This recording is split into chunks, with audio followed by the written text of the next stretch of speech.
KEAM 2026 result നാളെ 1 മണിക്കാണ് publish ചെയ്യാൻ പോകുന്നത്. അപ്പം എല്ലാവരും ചോദിച്ച ക്വസ്റ്റ്യൻസാണ് എങ്ങനെയാണ് റിസൾട്ട് ചെക്ക് ചെയ്യുക എന്നുള്ളത്. അത് ഞാൻ സ്റ്റെപ്പ് ബൈ സ്റ്റെപ്പ് പ്രോസസ്സിലൂടെ നിങ്ങൾക്ക് പറഞ്ഞുതരാം. Step 1, open the official website, അതായത് സിയുടെ വെബ്സൈറ്റായ www.ce.kerala.government.in ശേഷം വെബ്സൈറ്റ് ഓപ്പൺ ചെയ്യുക. വെബ്സൈറ്റ് ഓപ്പണായി വരുമ്പോഴത്തേക്കും നിങ്ങൾക്ക് കീം 2026 കാൻഡിഡേറ്റ് പോർട്ടൽ എന്നൊരു ടാബ് കാണാൻ സാധിക്കും. ആ ടാബിൽ ക്ലിക്ക് ചെയ്യാം.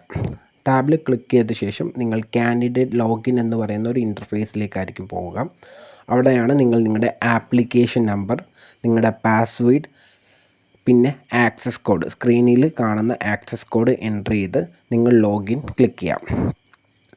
ലോഗിൻ ക്ലിക്ക് ചെയ്ത ശേഷമാണ് നിങ്ങൾ നിങ്ങളുടെ പ്രൊഫൈലിലേക്കാണ് വരുന്നത്. പ്രൊഫൈലിൽ വന്ന ശേഷം നിങ്ങൾക്കും കീം 2026 റിസൾട്ട് എന്ന് പറഞ്ഞ ടാബ് നിങ്ങളുടെ പ്രൊഫൈലിൽ നിങ്ങൾക്ക് കാണാൻ സാധിക്കും. അത് ക്ലിക്ക് ചെയ്യുമ്പോഴത്തേക്കും ഓപ്പണായി വരുമ്പോഴത്തേക്കും നിങ്ങൾക്ക് നിങ്ങളുടെ കീമിന് കിട്ടിയ നിങ്ങളുടെ സ്കോർസ് നിങ്ങൾക്ക് കാണാൻ സാധിക്കുന്നതായിരിക്കും.